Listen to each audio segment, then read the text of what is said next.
آج پھر مالک گھر پر نہیں تھا اور مجھے آج پھر سے مالک کی بیویوں کے کمرے سے عجیب و غریب آوازیں آ رہی تھی۔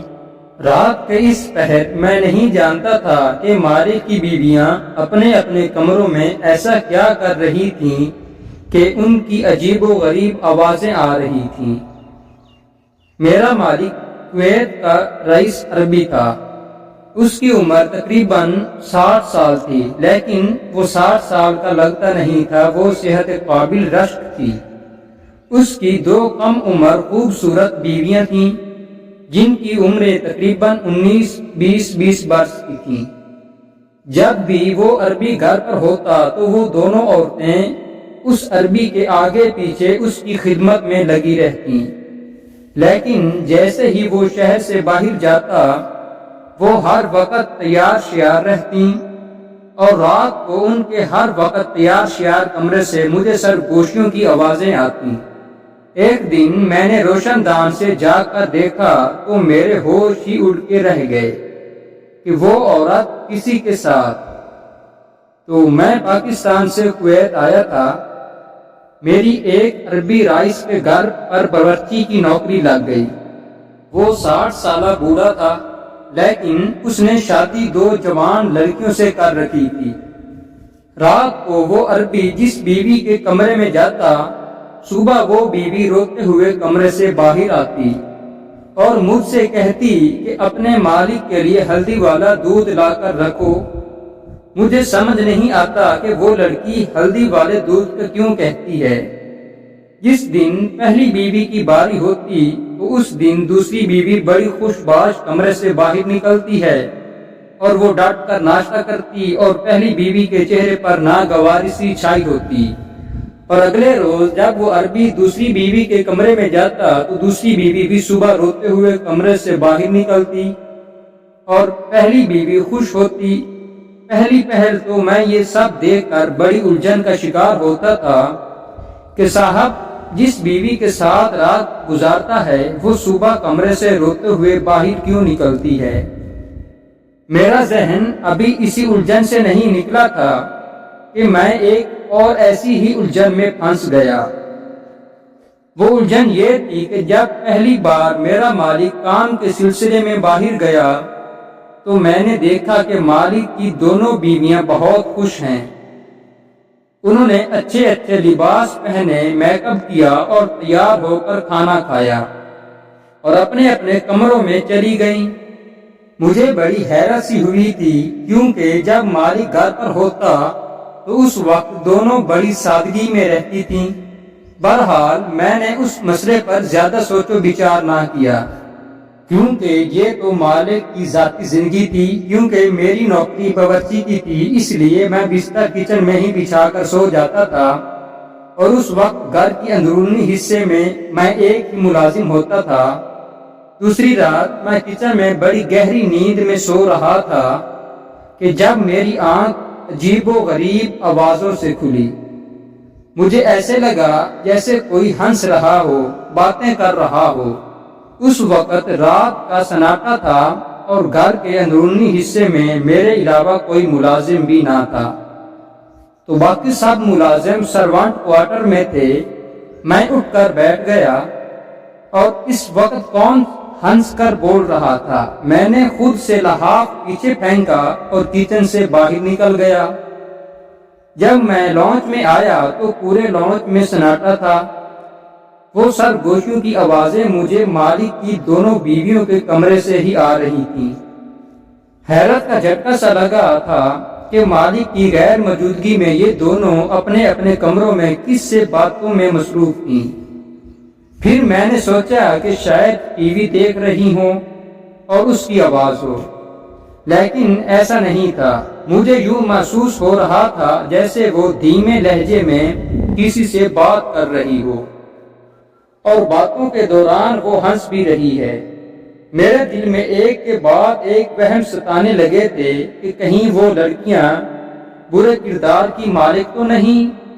اکثر ایسا ہوتا ہے کہ بیویاں شوہر کی آمد پر اچھا تیار ہوتی ہیں، لیکن یہ دونوں تو مالک کی موجودگی میں سادہ سا لباس پہنے بنا میک اپ کیے رہتی تھیں۔ دوسری بات جو حیران کن تھی میرے لیے حیران وہ یہ تھی کہ وہ ان دونوں میں بے حد اتفاق تھا۔ جو جیلوس اور حسد ایک سوکن کو دوسری سوکن سے ہوتی ہے کہ وہ اپنے شوہر کی نظر میں خود کو اچھی ثابت ہونے کے لیے دوسری بیوی کو نیچا دکھانے کی کوشش کرتی ہے، ان دونوں کے درمیان ایسا نہ تھا۔ وہ آپس میں ایک دوسرے سے بہت پیار سے رہتی تھیں۔ ابھی میں اس الجھن کا شکار تھا کہ کب اچانک ان دونوں کمروں میں سے ایک کمرے کا دروازہ کھلا۔ میرے تو ہوش ہی اڑ کے رہ گئے کہ ایک کالے رنگ کا لباس پہنے مالک کی بیوی اپنے دروازے پر کھڑی مجھے حیرت اور غصے سے ملے جلے جذبات سے دیکھ رہی تھی۔ میں یکدم ہی بخلاہٹ کا شکار ہو گیا تھا کہ جس قسم کے وہ لباس میں مربوس تھیں، حالانکہ انہوں نے ایسا لباس کبھی نہیں پہنا تھا، تو میں نے فوراً سے ہی نظریں جھکا لی تھیں۔ لیکن جو بات میں نے نوٹ کی وہ یہ تھی کہ مالک کی بیوی بھی گھبراہٹ اور بدحواسی کا شکار ہو گئی تھی، لیکن جلدی سے سنبھل کر مجھ سے سخت لہجے میں پوچھنے لگی، کہنے لگی، تم اس وقت میرے کمرے کے باہر کیا کر رہے ہو؟ تو میں اس وقت کیا بہانہ بناتا؟ میرا تو دماغ ہی کام کرنا چھوڑ گیا تھا اور میں پوری طرح سے تذبذب کا شکار ہو گیا تھا۔ میں نے کہا، وہ میں بیگم صاحبہ، میں وہ اتنی جلدی تو مجھے کوئی بہانہ بھی یاد نہیں آ رہا تھا۔ اور وہ کہنے لگی کہ سوسی کر رہے تھے۔ میں نے بدحواسی کی نفی میں سر ہلا دیا۔ اس نے غصے سے پوری آنکھیں باہر نکال لیں اور بولی، دفع ہو جاؤ یہاں سے، ورنہ عبدالغنی سے کہہ کر تمہاری نوکری سے چھٹی کروا دوں گی۔ وہ غضبناک لہجے میں مجھ سے بولی تھیں۔ میں تو باغم باغ واپس کچن میں آ گیا تھا کہ بڑی مشکل سے میری یہاں نوکری لگی تھی۔ اگر میری چھٹی ہو جاتی ہے تو میرے لیے بہت سے مسائل پیدا ہو جانے تھے، کیونکہ میں نے کویت آنے کے لیے پاکستان میں بہت سے دوستوں سے ادھار لیا تھا، جو میں ہر ماہ ملنے والی تنخواہوں سے چکا رہا تھا۔ پھر یہاں مجھے تنخواہ بھی اچھی مل رہی تھی، پھر کھانا پینا بھی اچھا تھا، رہائش کا خرچہ بھی نہیں تھا۔ تو ایسی نوکری مجھے کویت میں دوبارہ ملنا مشکل تھی۔ میں نے سوچا کہ مجھے کیا لگے کہ یہ عورتیں کیا کرتی ہیں اور کیا نہیں کرتی، مجھے اپنے کام سے کام رکھنا چاہیے۔ یہ بات میں نے اپنے دل کو سمجھائی تھی، لیکن میرے اندر چھپا بیٹھا کھوچی اور جاسوس انسان مجھے کہاں چین سے بیٹھنے دیتا تھا۔ اگلے روز مالک واپس آ گئے۔ ان کی دونوں بیویاں سادہ لباس پہنے سر لپے بیٹھی تھیں، جیسے بہت نیک پارسا ہوں۔ مالک ان دونوں کے لیے بے تحاش تحفے لیے تھے۔ دونوں بہت خوش تھے۔ مالک نے ایک پیکٹ میری طرف بھی بڑھا دیا اور کہنے لگے، اس میں تمہارے لیے نئے کپڑے ہیں، تم پہن لینا۔ مالک سب ملازمین کا بہت خیال رکھتے تھے۔ ایک بار مجھ سے کہنے لگے کہ چائے بنا کر لان میں لے آؤ۔ میں نے چائے بنائی اور باہر کے باغیچے میں رکھ دی، اور وہ مجھ سے کہنے لگے، تم بھی یہیں بیٹھ جاؤ، مجھے تم سے کچھ ضروری بات کرنی ہے۔ میں مالک کی کرسی کے دائیں جانب گھاس پر ہی بیٹھ گیا اور کندھے پر رکھے رومال سے پسینہ پونجا، اور وہ مجھ سے کہنے لگے، تم بہت ہی ایماندار نوجوان لگتے ہو اور مجھے نمک حلال لوگ بہت زیادہ پسند ہیں، اور یہ ملازم کا فرض ہے کہ وہ مالک کے ساتھ وفاداری کرے۔ میں نے کہا، جی مالک، یہ بات تو سچ ہے۔ انہوں نے چائے کا کپ پکڑا اور چسکیاں بھرنے لگے، پھر ایک کھوجتی ہوئی نظر مجھ پر ڈالی اور کہنے لگے، مجھے نمک حرام ملازم اور بے وفا بیوی سے شدید نفرت ہے۔ نہ جانے ان کے لہجے میں ایسا کیا تھا کہ میں ٹھٹک کر رہ گیا، اور کہنے لگے، مجھے اپنی بیویوں پر شک ہے، لیکن میں شک کی بنیاد پر کچھ کہہ نہیں سکتا۔ میرے دوسرے ملازمین نے مجھے بتایا ہے کہ میری غیر موجودگی میں وہ زیادہ خوش باش نظر آتی ہیں۔ کیا یہ بات سچ ہے؟ یہ سن کر تو میں نظریں چرانے لگا تھا بات تو ان کی 16 آنے سچ تھی، میں نے اس بات میں سر ہلا دیا، لیکن اگلے ہی لمحے میں ان کی بیوی کی دھمکی یاد آنے لگی۔ میں پریشان سا ہو گیا تھا۔ وہ کہنے لگے، میری غیر موجودگی میں تم ہی واحد ملازم ہو جو گھر کے باورچی خانے میں سوتا ہے، اس لیے تم اس بات کی کھوج بہت اچھی طرح سے لگا سکتے ہو۔ مجھے سچ اور حقیقت جاننی ہے، اور اگر تم نے میرا یہ کام پوری ایمانداری سے کیا تو میں تمہیں اتنا دوں گا کہ تم سوچ بھی نہیں سکتے۔ میں یہ بات سن کر سوچ میں پڑ گیا تھا۔ میں نے کہا، جی مالک۔ پھر انہوں نے اپنی جیب سے ایک بٹوا نکالا اور چند 100 کے نوٹ میرے ہاتھ میں رکھ دیے، جو پاکستانی کرنسی ہزاروں روپے تھے۔ میں بے حد خوش ہو گیا۔ اب تو میرے اندر کا جاسوس پورے آب و تاب سے جاگ گیا تھا۔ مجھے یہ بات بھی سمجھ نہیں آتی تھی کہ وہ دونوں لڑکیاں مالک کے ساتھ وقت گزارنے کے بعد رونے کیوں لگ جاتی ہیں۔ اس بات نے مجھے بہت زیادہ الجھایا ہوا تھا، کیونکہ وہ جب بھی کمرے سے باہر نکلتی تھیں تو روتی ہی رہتی تھیں۔ یہ سب جاننے کا مجھے پہلے سے ہی تجسس تھا، اور اب تو مجھے اجازت بھی مل چکی تھی۔ مالک چند دن بعد پھر دوسرے شہر چلے گئے۔ اب بھی یہی ہوا تھا کہ مالک کے جاتے ہی ان کی دونوں بیویاں بے حد خوش تھیں اور اچھے سے تیار ہو کر مجھ سے اپنی فرمائش کے کھانے بھی پکوائے اور کھانا کھا کر اپنے کمروں میں چلی گئیں، اور رات کو مجھ پر ان کے کمروں سے وہی آوازیں آنے لگیں، سرگوشیوں کی اور ہنسنے کی، باتیں کرنے کی۔ میں اٹھ کر کچن سے باہر آ گیا۔ میں نے باری باری دونوں کے کمروں پر کان لگائے۔ دونوں کمروں سے ایسی ہی آوازیں آ رہی تھیں۔ میں نے دروازے کے ہول سے دیکھنا چاہا، لیکن کمرے میں بس نائٹ بلب کی روشنی تھی، کچھ بھی نظر نہیں آ رہا تھا۔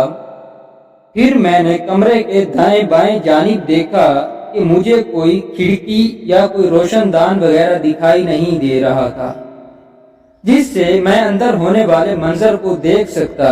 اندر کی سرگوشیاں مجھے بے چین کیے ہوئے تھیں۔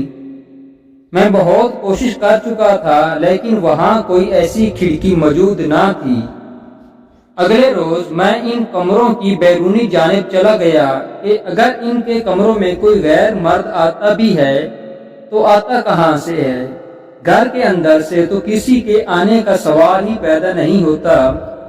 یقیناً جو کوئی بھی آ رہا تھا باہر سے ہی آ رہا تھا، لیکن میری حیرت کی انتہا نہ رہی تو جب ان کمروں کے باہر بھی کوئی کھڑکی موجود نہ تھی۔ جب ان کمروں کے اندر باہر کوئی کھڑکی نہ تھی تو کوئی کیسے کمروں کے اندر داخل ہو سکتا تھا؟ یہ راز جو بھی تھا کمروں کے اندر جا کر ہی معلوم ہو سکتا تھا۔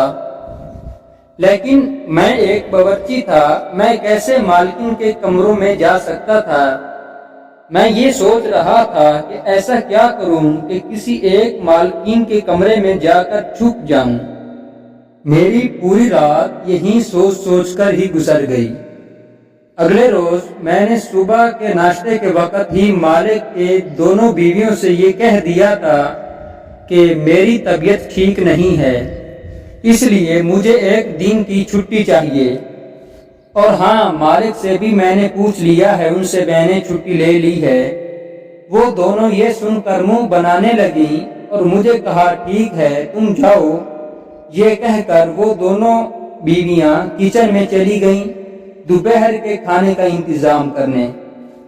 اس وقت ملازمہ بھی وہاں موجود نہ تھی، اس لیے میں اچھا موقع پا کر ایک مالکن کے کمرے میں چلا گیا۔